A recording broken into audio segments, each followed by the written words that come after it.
Mateja, živijo. Lepo pozdravljena v podcastu Poslušam se. Živijo, hvala za vabilo. Ja, z veseljem. Danes bomo govorili o temi, ki je tebi zelo blizu in jo zelo rada proučuješ, deliš o njej. Disleksiji. Kaj, kako, zakaj te ta tema toliko zanima? Res je, jaz najrajši govorim o disleksiji pa o učenju branja. Jaz rada pohecam, da mi je dano disleksijo raziskati iz vseh možnih zornih kotov, tako z vidika posameznika, ki ima disleksijo, tako z vidika tudi potem strokovnega delavca, ki dela z otroki z disleksijo in hkrati tudi z vidika starša, ki ima otroka, ki ima disleksijo. Tako da zato me ta tema tudi še posebej zanima, ker sem že v bistvu iz otroštva, se ukvarjam z disleksijo. Ja, pa tudi diplomsko in vse si napisala. Kaj pa je sploh disleksija? Ja, disleksija je nevrofiziološko pogojena motnja, ki jo pa najpogosteje prepoznamo po težavah na področju branja in pa tudi težavah na področju bralnega razumevanja.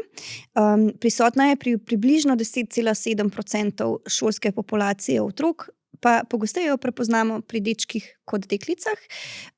Najpogosteje jo prepoznamo po težavah, ki se pojavljajo pri branju, in opazimo lahko, da otroci z disleksijo mešajo vidno podobne črke. To so tiste črke, ki so si med seboj podobne po obliki. Naprimer B in D, ki se razlikujeta le po tem, kako je simbol obrnjen, ali pa recimo P in B, M, N, U, N. Otroci z disleksijo tudi pogosto mešajo vrstni red besed v stavku ali pa vrstni red črk znotraj besede in pa se izgubljajo med vrsticami, recimo, ko berejo besedilo. Zelo pogosto pa imajo težave potem tudi z nalogami, ki so povezane z branjem in pa nalogami, pri katerih morajo imeti dobro bralno razumevanje. Tako da najpogosteje jo prepoznamo po težavah na področju branja, vpliva tudi na vsa ostala področja otrokovega funkcioniranja. Otroci z disleksijo imajo pogosto težave tudi na področju matematike lahko, na področju tega osnovnega pomnjenja računskih postopkov pa dejstev in pa hkrati tudi recimo z priklicem podatkov, pa tudi samo orientacijo v prostoru in tako dalje. Ker na velikih enih področjih se v isto težave kažejo, najbolj očitno pa mogoče se pokažejo ravno pri branju. Super. Ja, mislim, super si opisala te izzive. Pa recimo mogoče konkretno črki B pa D. Kaj lahko kot starš naredim, če opazim, da moj otrok menja črki B in D? Najprej moramo razumeti, zakaj sploh prihaja do menjav teh vidno podobnih črk. Pri disleksiji so ponavadi prisotne težave ali s fonološkim zavedanjem, torej zaznavanjem glasov, ki sestavljajo naše besede, ali pa z vidnim zaznavanjem. Tu gre pa za to, kako naši možgani zaznavajo, pa obdelujejo, pa shranjujejo vidno posredovane informacije. Ali pa imajo otroci lahko težave tudi na obeh teh področjih. In v bistvu, ko mi hočemo prebrati, branje je tak kompleksen proces, pri katerem moraš ti hkrati biti sposoben in videti črko in jo povezati s ustreznim glasom, potem te glasove pravilno združiti in potem, ko pa enkrat že bereš, recimo tudi besedila, moraš biti sposoben tudi, da tvoje oči enakomerno sledijo po besedilu. In kadar imajo otroci na tem vizualnem področju težave, so zelo pogosto v ospredju težave z vidno orientacijo. In to pomeni, da imaš ti težave z zaznavanjem tega, kako je neka stvar obrnjena, kako je potem tudi nek simbol obrnjen. In ker sta B pa D, se razlikujeta samo o tem, kako sta črki obrnjeni. Otroci pogosto jih težje prepoznavajo oziroma razločujejo, kdaj gre za B, kdaj gre pa za D, oziroma še mogoče boljše, če rečemo, da se ta povezava med črko pa glasom, torej med pravilno obrnjenim simbolom in pa črko, ki je ustrezna za ta simbol, ne avtomatizira, zaradi tega, ker nekonsistentno zaznavajo to orientacijo simbola. Tako da prvo, kar mogoče je, kar lahko naredimo, je, da razumemo, zakaj sploh prihaja do teh težav, ker nam to potem omogoča, da razmišljamo tudi, kako otroku pomagati. Prvo, kar moramo narediti, je, da otroku pomagamo, da te veščine vidne orientacije izuri. To pa lahko recimo naredimo s sestavljankami, sestavljanjem Lego kock, da mora po nekih predlogah sestavljati različne oblike. Veliko takih družabnih iger že imamo, pri katerih lahko otrok uri vidno orientacijo, to specialni pedagogi zelo radi uporabljamo pri svojem delu. Tako da to je en vidik, da v bistvu urimo veščine, ki so v ozadju teh težav. Potem pa, kako mu pomaga zdaj otroku pri branju teh črk. Ponavadi smo rekli, te otroci se ne morejo zanesti na to, da bojo orientiranost simbola kar sami od sebe prepoznali. Zato vedno razmišljamo, kakšne strategije lahko upeljemo v branje, da jim bomo lahko pomagali. Jaz sem v svojih priročnikih, berem z vidom 1 in pa 2. V prvem delu je notri strategija, ki otroku pomaga prepoznavati ti dve črki, in sicer prek zgodbe. Ti otroci velikokrat si lahko zelo dobro zapomnijo kakšne zgodbice, jih to zelo pritegne, in potem v tej zgodbi nastopata babica in deda, torej črka B in D. In skozi to zgodbo v bistvu otrok spozna, da je D vedno obrnjen na začetek stavka, proti veliki začetnici, B pa proti piki, proti muci piki. Muca je v zgodbi, ki je ime Pika. In potem se v bistvu otrok s tem, ko naprej uri to strategijo in barva in išče v besedilu te črke, nauči v bistvu uporabiti to strategijo, da pogleda, ki je Pika, ki je velika začetnica, in s pomočjo te prepozna črko in jo poveže potem z ustreznim glasom. Zelo pogosto pri disleksiji razne take asociacije, zgodbe lahko pomagajo, da si otroci neko stvar zapomnijo. Jaz vedno rečem učiteljem, če je otrok na nekem področju šibek, moramo tisto področje, kjer ima težave, podpreti s tistim področjem, kjer je on močen. Slike, recimo, vizualno. Tako je. Ja, super. Dostikrat pomaga, recimo, ko morajo kaj narisati, obnoviti, da se prav pač narišejo, ni sličic in se potem naučijo, ali pa Prešerna, tudi sam kitice pač narišejo. Te asociacije so res lahko v pomoč pri priklicu podatkov. Jaz še vedno, recimo, če se poskušam neka imena, recimo znanstvena, ko berem kakšne strokovne članke, pa si želim nekaj zapomniti, si moram še vedno narediti neko asociacijo, da bom to ime lahko potem kasneje priklicala. Jaz včasih rečem, da pri disleksiji je tako, da bi vse metel vse podatke v isti koš. Jaz si predstavljam, da ljudje, ki nimajo specifičnih učnih težav, imajo možgane tako popredalčkane. In vse informacije spravijo v pravi predalček, in potem, ko se nečesa želijo spomniti, iz predalček odprejo in prikličejo to informacijo. Pri disleksiji pa se v bistvu to ne shranjuje na tak način. In potem rabi za to strategijo, da lahko prideš do podatka, da ga potem lahko prikličeš. Tako da tudi pri BPD je v bistvu podobno. Ko želimo otroku pomagati, razmišljamo o tem, kaj so njegova močna področja, in potem te oporne strategije baziramo na otrokovih močnih področjih. Če je to gibanje, mu lahko pomagamo z gibanjem, da si bo lažje zapomnil, da kaže s telesom, recimo črko B in D, in si potem tako pomaga. Če rad riše, recimo, da nariše neko zgodbico, če rad posluša zgodbe, potem je pa lahko zgodba tudi tak dober pripomoček, da mu pomaga te črke prepoznati. Kako pa to ljubezen do branja, ki včasih pač malo težje pri otrocih, ki imajo izzive z branjem, je malo težje. Kako to? Ja, noben od nas ne mara delati tistega, v čemer ni dober. Tako da, ko želimo otroka z disleksijo naučiti brati, je predvsem pomembno, da razmišljamo o tem, kako to učenje branja prilagoditi. Vedno moramo pogledati, na kateri stopnji branja je otrok, in temu primerno prilagoditi in zahtevnost besedila in pa tudi samo trajanje branja. Torej, če je otrok še čisto na začetku branja, če se še matra s posameznimi besedami, potem seveda, če bomo dali pred njega eno dolgo knjigo, pa bomo rekli, preberi 3 strani knjige ali pa 10 minut glasno beri, seveda se bo branju upiral.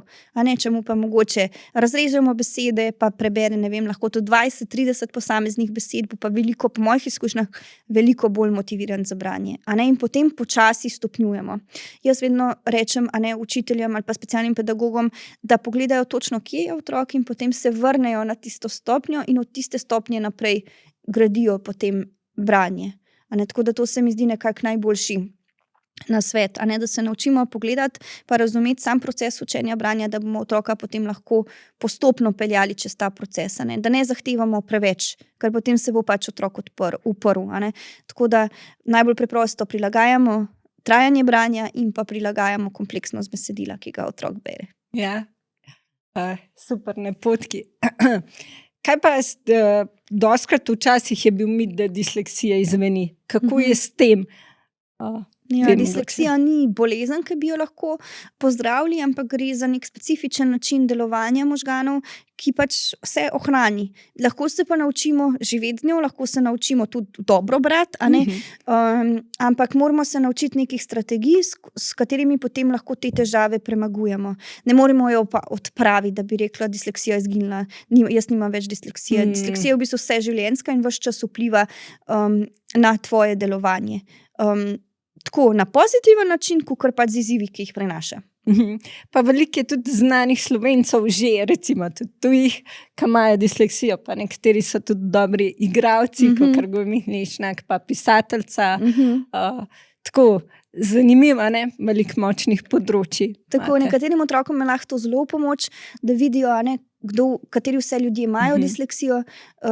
Tako da je fino, da se o tem veliko pogovarjamo, a ne, in da pridejo tudi otroci do teh informacij. Ne? To ni nič takega, to je pač sam nek specifičen način delovanja možganov, s katerim se pač moraš nekako soočiti, razviti kompenzacijske strategije in potem mogoče malo več tudi vložiti, a ne, svojega truda pa časa v učenje, ampak konec koncev, a ne, ob ustrezni pomoči lahko marsikaj dosežeš, kljub temu, da imaš disleksijo.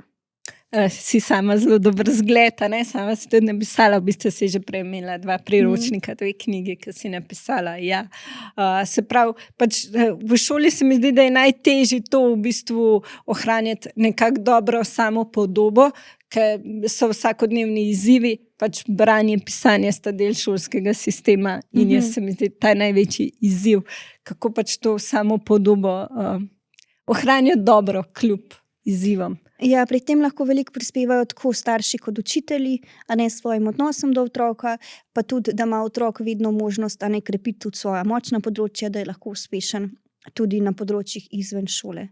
Igrajo pa tukaj pomembno funkcijo tudi prilagoditve, a ne, otroci, ki so usmerjeni, a ne, torej, ki imajo odločbo in po zakonu o usmerjanju pripadajo tudi določene prilagoditve pri preverjanju, ocenjevanju znanja, pa tudi pri samem izvajanju pouka. In tako da te prilagoditve so lahko otrokom veliko pomoč pa podporo, da lažje sledijo pouku, da lažje sodelujejo pri pouku in se mi zdi, da je prav, a ne, da jih imajo možnost tudi imeti in pač uporabiti tako pri ocenjevanju znanja, kot pri samem pouku, a ne, ko morajo nekaj poslušati, prebrati in tako, a ne. Ja, mogoče pač tudi otrokom se mi zdi, da je fino predstaviti, zakaj imajo te prilagoditve, a ne, da je tudi otrokom mogoče kot starš ali pa kot specialni pedagog razložimo, da to ni nič takega, da, a ne. Jaz mislim, da je zelo fino, da otroci vejo, kako delujejo njihovi možgani, da razumejo procese, ki so v ozadju disleksije, in da v bistvu posledično tudi razumejo, zakaj jim določene prilagoditve omogočajo, da lahko sledijo pouku in da so lahko uspešni, a ne, in da jih v bistvu učimo tudi tega, da se sami zavedajo svojih močnih in svojih šibkih področjih in potem znajo to tudi v besedi. Je pa to dolgoročen proces, a ne, majhen otrok v prvi triadi tega še ne zmore, ampak, a ne, to je nekaj, kar se gradi skozi osnovno šolo, pa potem v srednji šoli vidimo, a ne, da otroci po večini so potem že zmožni te stvari ubesediti.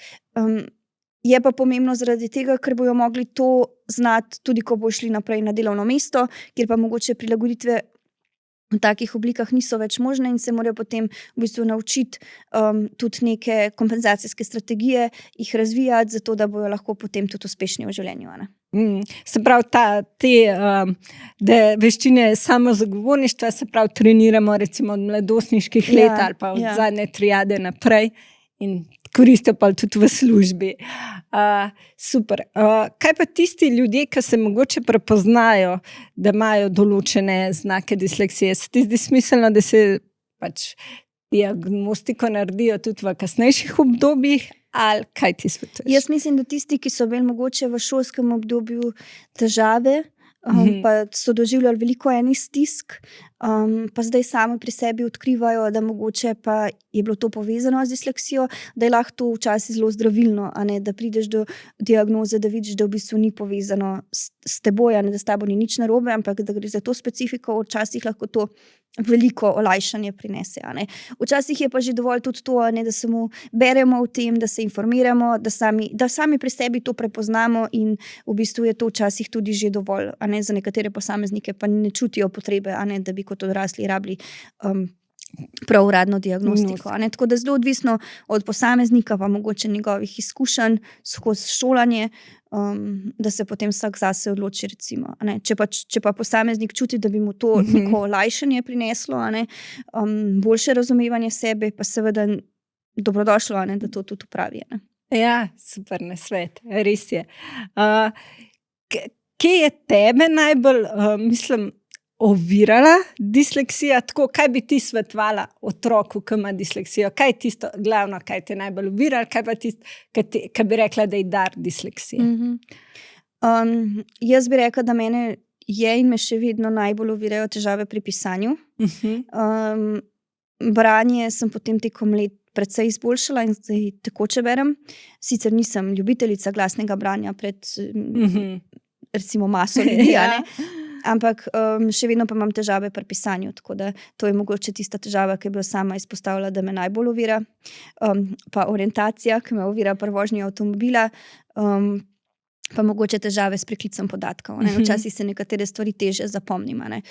In moram pol veliko enih strategij uporabiti, da si tisto stvar vseeno lahko zapomnim. Tako da to bi izpostavila kot mogoče največji izzivi. Kot močna področja, pa sigurno se mi zdi, da sem ustvarjalna, da sem kreativna, da lahko razmišljam mogoče izven okvirjev, da znam mogoče videti rešitve, ki jih mogoče kdo drug ne bi videl. Pa se mi zdi, da je bilo pri meni vedno tudi to verbalno področje kar močno, ne, da nisem imela nikoli nekih težav z verbalnim izražanjem. Tako da se mi zdi, da to so pa nekako moja osebna močna področja. Ja, super, da si izpostavila, se mi zdi, da se lahko marsikdo najde v tem. Kaj pa to, kar recimo se mi zdi, da veliko nas ima recimo težave levo, desno. Ni nujno to, da pač kar imamo disleksijo, če recimo samo en znak, ali kako? Ja, disleksija je veliko bolj kompleksna, a ne. Jaz velikokrat govorim z ljudmi in mi reče, saj imam jaz tudi disleksijo. Veliko ljudi se v tem najde, a ne, v določenih a ne, znakih, ki so prisotni pri disleksiji, ampak se mi zdi, da je prav, da vemo, a ne, da pa niso čisto vse težave na tem področju še disleksija. Če si ti prišel čisto normalno čez šolanje, brez da bi imel neke velike težave pri branju, če tega niso opazili v osnovni šoli, v prvi triadi ni bilo nobenih težav, če nisi imel težav nekih z učenjem, in tako je velika verjetnost, da v bistvu ne gre za disleksijo. A ne? Učenje branja je v bistvu vseživljenjski proces. In recimo, če ti kot odrasli, a ne bereš, odrasel ne bereš veliko, a ne? Tudi tvoja stopnja branja lahko nazaduje, a ne? Se v bistvu težave neke z branjem pojavljajo, tudi če ti ne bereš veliko, a pa začneš mešati črke, ali pa ne vem, bereš kompleksnejše besedilo, a ne, zahtevnejše neke znanstvene članke, če recimo večinoma bereš revije, potem pa vzameš nek kompleksen znanstveni članek, potem seveda boš imel lahko z branjem tega članka velike težave, pa še ne pomeni, da imaš disleksijo, samo da tvoje branje v bistvu ni na takem nivoju, kot ga pač ta članek zahteva. A ne? Tako da se mi zdi, da je prav, da ne sklepamo tudi prehitro in rečemo vse je disleksija. A ne? Tako se mi zdi, da včasih to tudi ni najbolj fair do tistih posameznikov, ki so pa res imeli s tem, a ne, težave. Ampak hkrati je pa lepo, da se ljudje poistovetijo, pa to prinaša tudi neko splošno mogoče razumevanje, izboljšuje s tem, a ne, ko se ljudje s temi težavami poistovetijo, a ne. Ja, zagotovo je tukaj, da pač veliko govorimo o tem, tako kot si rekla, veliko zaveščamo, pa hvaležna sem, da je zdaj res veliko več znanja in informacij na to temo. Mogoče za zaključek, kaj bi pa pač svetovala učiteljem, ki imajo mogoče učence v razredu z disleksijo? Kaj je tisto glavno vodilo, ki naj se ga držijo? Če gre za učitelje prve triade, potem sploh učitelje prvega razreda, jim res polagam na srce, da pogledajo, ko dobijo otroka v prvi razred, kakšno je njegovo fonološko zavedanje. To se mi zdi, da je res ključno. In da pogledajo, kakšne težave imajo otroci, ko pridejo v prvi razred, že takoj, da začnemo hitro te stvari prepoznavati. Potem je pa en cel kup prilagoditev, ki v prvi triadi lahko otrokom, ki imajo specifične učne težave, olajšajo učenje. Naprimer, čisto preproste prilagoditve. Da vsakič, ko otrok mora nekaj prebrati, neka navodila pisno, da mi vedno ta navodila povemo še ustno. Da so tudi tako, da podajamo ustno navodila, ta navodila vedno kratka, pa jedrnata. Da ko rečemo, ne vem, poišči nekaj na levi zgornji strani lista, a ne, to velikokrat reče učitelji, ali pa to je na spodnji strani, na desni spodnji strani napišete, ne vem, nekaj, to črko, a ne, ime, karkoli, a ne, da tudi vedno pokažemo vizualno, kje je ta spodnja desna stran, a ne, to je lahko zelo težko za otroke, ki imajo disleksijo. V teh začetnih fazah imajo velikokrat težave tudi samo orientacijo na papirju, a ne za orientacijo znotraj vrstice, pa tudi velikokrat opažamo težave z prerisovanjem, nekim risanjem oblik, pa tudi z nekim risanjem recimo miselnih vzorcev. Tako da otrokom pomagamo pri risanju teh shem, to se mi zdi dobra prilagoditev tudi za prvo triado, pa tudi za kasneje. Pa še ena je taka zelo preprosta, če ima otrok težave z vidnim procesiranjem, pa njegove oči težko sledijo od leve proti desni, je lahko zelo veliko pomoč, če sedi v recimo drugi vrsti, ne preblizu table, zaradi tega, ker potem v bistvu vidi direktno pred sabo samo zelo ozek del table, ampak toliko, da ima tablo v celotnem vidnem polju in nekoliko bolj na levi strani. Zato da lahko, kadar prepisuje, lažje sledi od leve proti desni. Tako da to so mogoče za prvo triado take preproste prilagoditve. Kasneje pa pridejo bolj v spredje, a ne v drugi triadi prilagoditve pri preverjanju pa ocenjevanju znanja, ki jih lahko učitelj pač izvede za to, da lahko suportira te otroke, a ne. In to pa je recimo prilagoditev pisave, a ne, da uporabimo tako preprosto pisavo. Jaz najrajši uporabljam na primer Century Gothic, ki je v vsakem Wordu in je čist dosegljiva, a ne, za učitelje, da ne uporabljamo udebeljene pisave, da povečamo razmak med vrsticami, in pa da recimo uporabljamo papir, ki se ne blešči, ko printamo neke teste, a ne. To se mi zdi, da so take osnovne stvari, ki so otrokom lahko v pomoč. Ja, tukaj bi samo še dodala, da se mi zdi, da so te prilagoditve, ki si jih omenila, da so koristne za vse učence oziroma za večino, no. V večini je to pač se boljš mogoče znajdejo, če je večji razmak, če so take črke. Vem, da učitelj pri nas uporablja za vse, ker pač pravi, da ima sam malo disleksijo učitelj, da ta recikliran papir, ki se nasveti in za vse sam mislim, da celo kupuje. To so prilagoditve, ki res v bistvu nobenemu otroku ne škodijo. Ne? Če ti izbereš malo bolj prijazno pisavo, je to dobro za vse otroke. Če daš mogoče pri posameznih nalogah več prostora za reševanje nalog, je to tudi koristno za čisto vse otroka, ne? Tako kot si rekla. Ja. Super, hvala, ker si ker ozaveščaš o disleksiji in na svojem profilu in prek svojega dela in takole prek podcasta. Res hvaležna, da sem te lahko gostila. Najlepša hvala tebi. Ja, hvala vsem za poslušanje.